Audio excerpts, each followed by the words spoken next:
Hey, salut tout le monde, je suis ravie de vous retrouver aujourd'hui pour une nouvelle vidéo unboxing calendrier de l'Avent Maybelline. Alors c'est le deuxième Maybelline que vous allez voir sur ma chaîne, c'est normal parce que celui-ci c'est celui de la France. Ça c'est le Maybelline version France, il est plutôt joli, j'aime pas mal.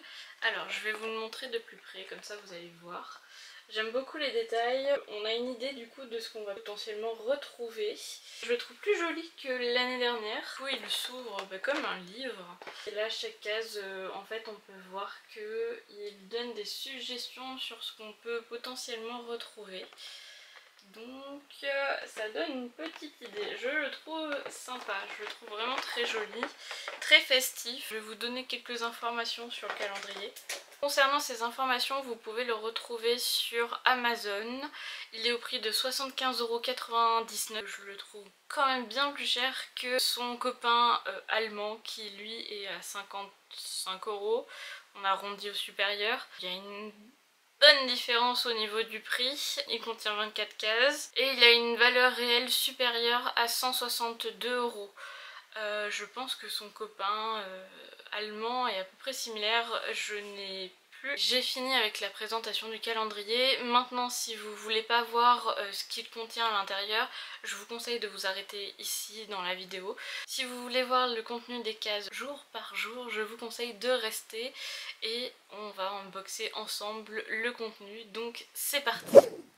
Case numéro 1, alors on retrouve le Superstay Make Ink en teinte optimiste, c'est la 460. Je vais pas l'ouvrir parce que ce type de gloss mat, je trouve que la formule est très collante. Alors c'est que moi, mais moi perso je les aime pas ceux-là. J'avais eu l'année dernière le rouge.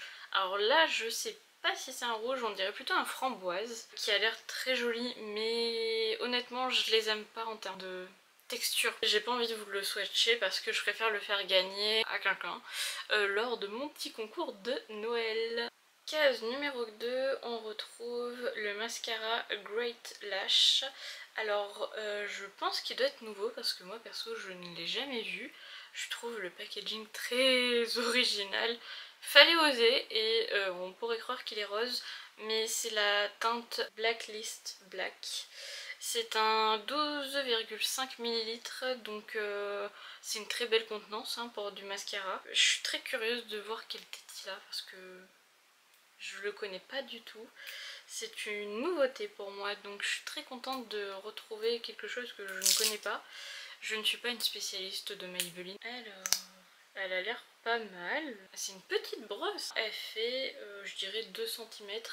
Et j'aime bien les petites brosses, donc je suis très contente.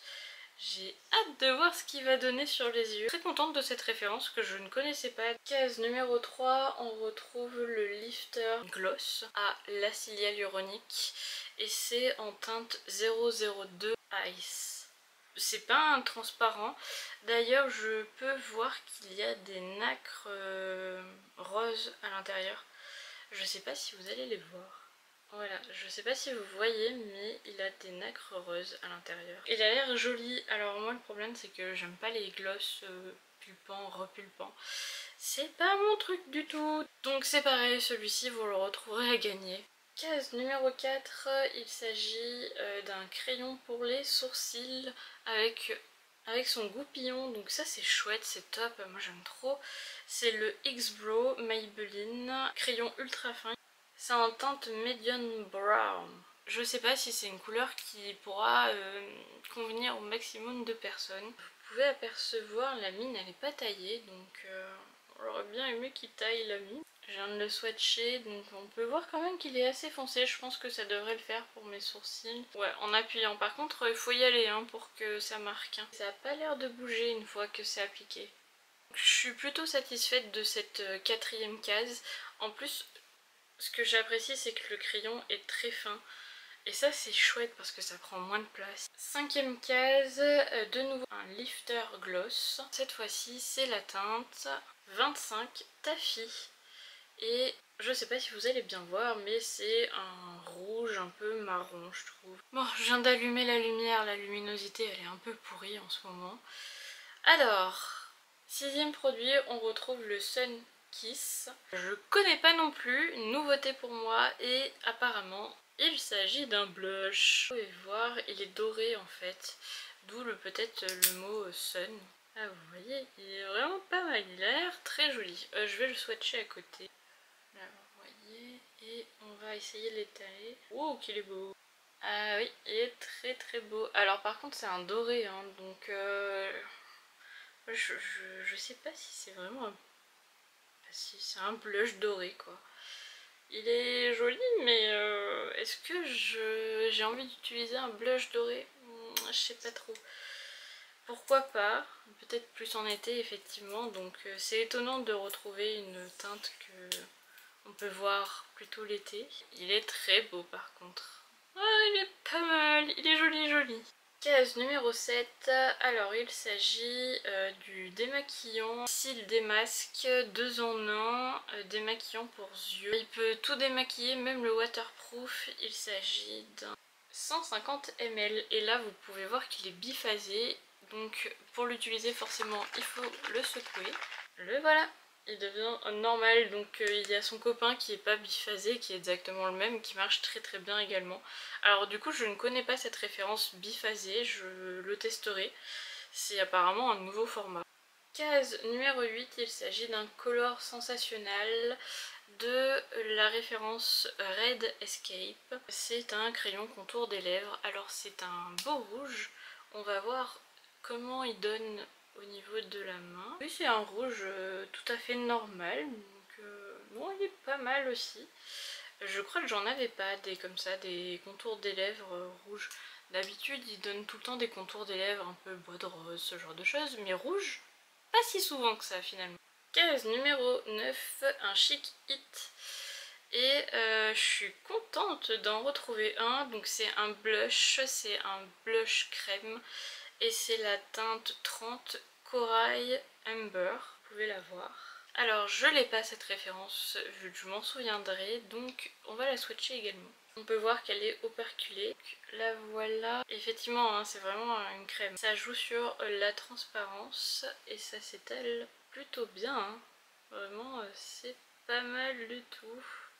Donc après, bien sûr, faut le travailler, mais c'est très léger et effectivement, ça fait un peu pêche. J'aime bien l'effet. Je les aime beaucoup, je trouve qu'ils sont très faciles à appliquer, donc ça c'est vraiment top.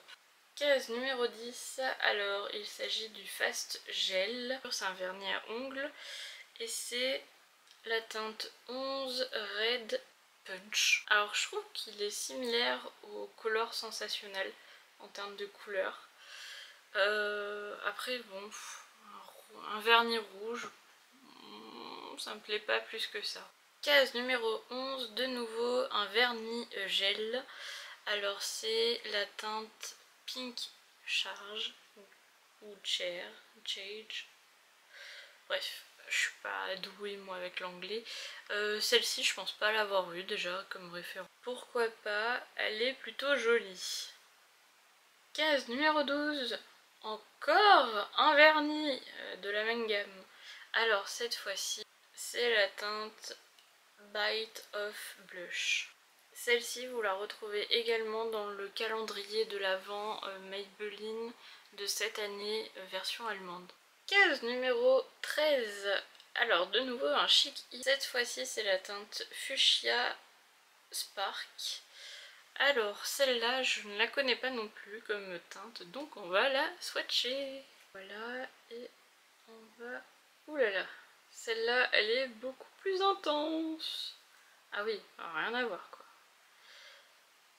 Ok, donc il va falloir bien l'étaler et pas en mettre beaucoup parce que celle-ci, elle envoie. Voilà, je l'ai un peu étalée. Elle envoie bien plus lourd que celle qui est ici, qui était Corail Amber. On voit bien la différence.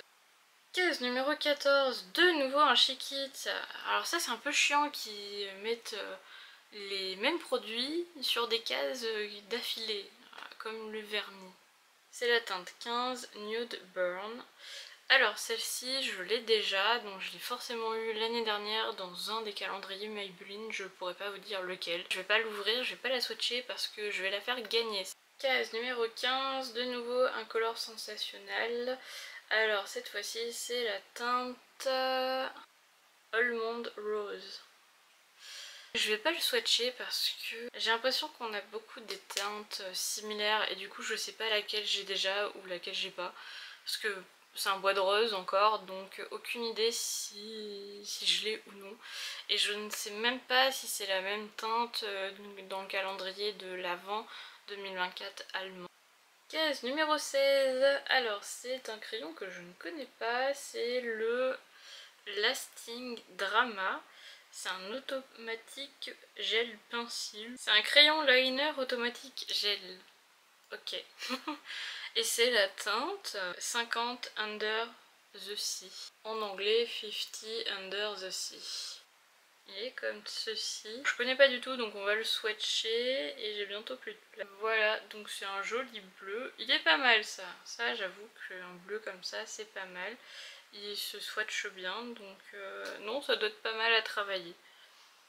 Ouais, ok. Bon bah j'ai plus de place sur cette main donc si j'ai d'autres trucs à swatcher ça sera de ce côté. Case numéro 17, un tattoo liner rose.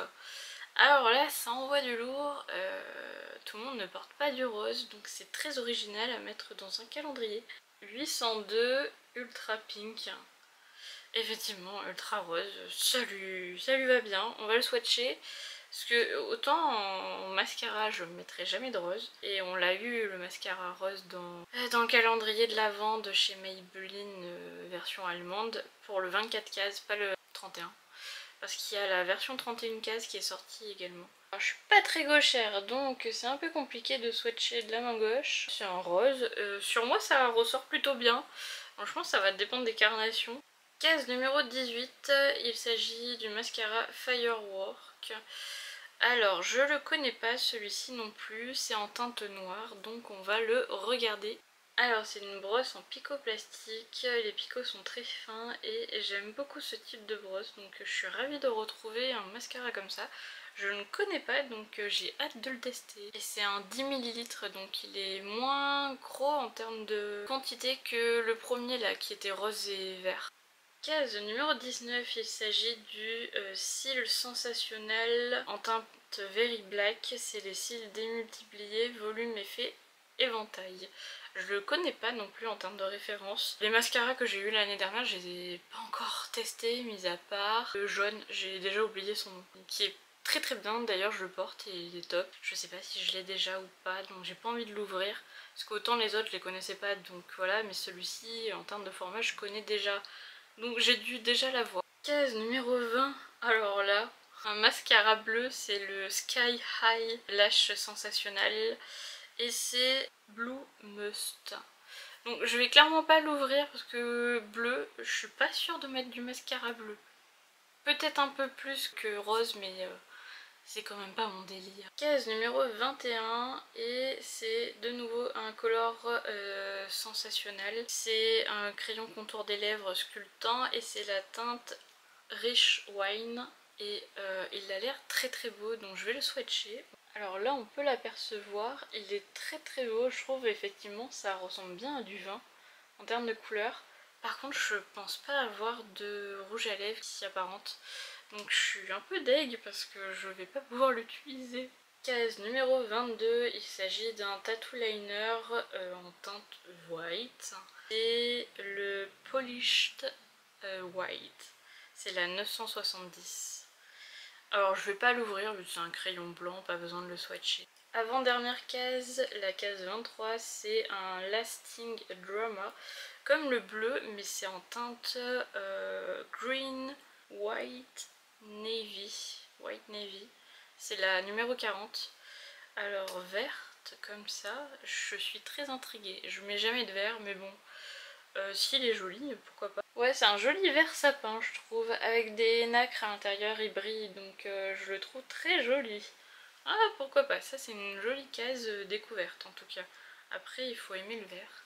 Moi, c'est pas ce que je préfère, mais je le trouve très beau, donc il peut être suivant le maquillage, pourquoi pas être élégant. Dernière case, oh là là, on finit par le eyeliner, l'hyper précise et la teinte noire. Alors on retrouve la même référence dans le calendrier de l'Avent de Maybelline 24 cases allemand. Et je l'ai testé du coup, vu que je le connaissais pas, j'ai testé hier d'ailleurs et du coup il est très bien.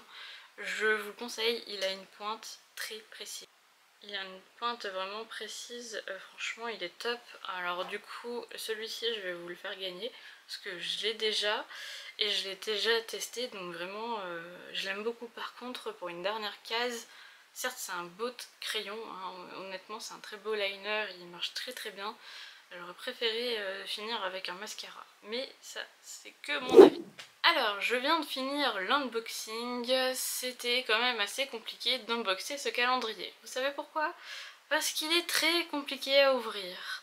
Franchement je me suis fait mal 2-3 fois en essayant de l'ouvrir, les cases sont très dures. Et les produits ne veulent pas forcément coopérer pour sortir de la case. Donc ça c'est un peu plus compliqué. Sinon en termes d'harmonie à l'intérieur, je trouve qu'il est plutôt bien équilibré. On a un peu de tout. Le seul truc que je peux lui reprocher c'est que on tombe souvent sur les mêmes références d'affilée.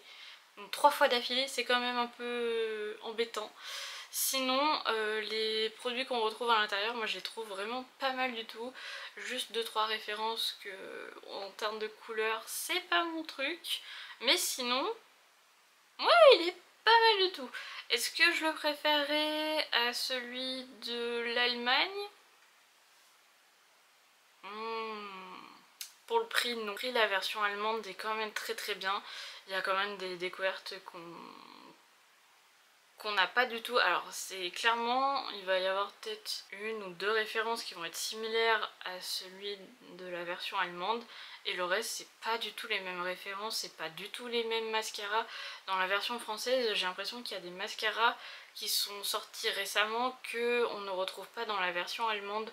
Donc après si vous voulez quelque chose qui va être du moins plus actuel en termes de sortie, de nouveautés, je pense qu'il vaut mieux pencher sur celui de la France qui est quand même beaucoup plus cher, qui est à 75 € pour rappel, que celui de la version allemande. Par contre si vous en fichez d'avoir des nouveautés, honnêtement allez sur la version allemande qui sera quand même moins chère, plus abordable, et vous allez avoir quand même pas mal de choses.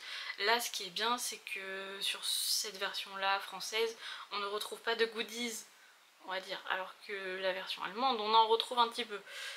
Donc faut voir les calculs. Je vous laisse visionner la version allemande pour que vous puissiez faire le comparatif, parce que du coup ils sont pas équivalents. Là il y a quand même beaucoup plus de produits, donc ça peut justifier un peu plus le prix, parce que pour le coup il n'y a pas de goodies.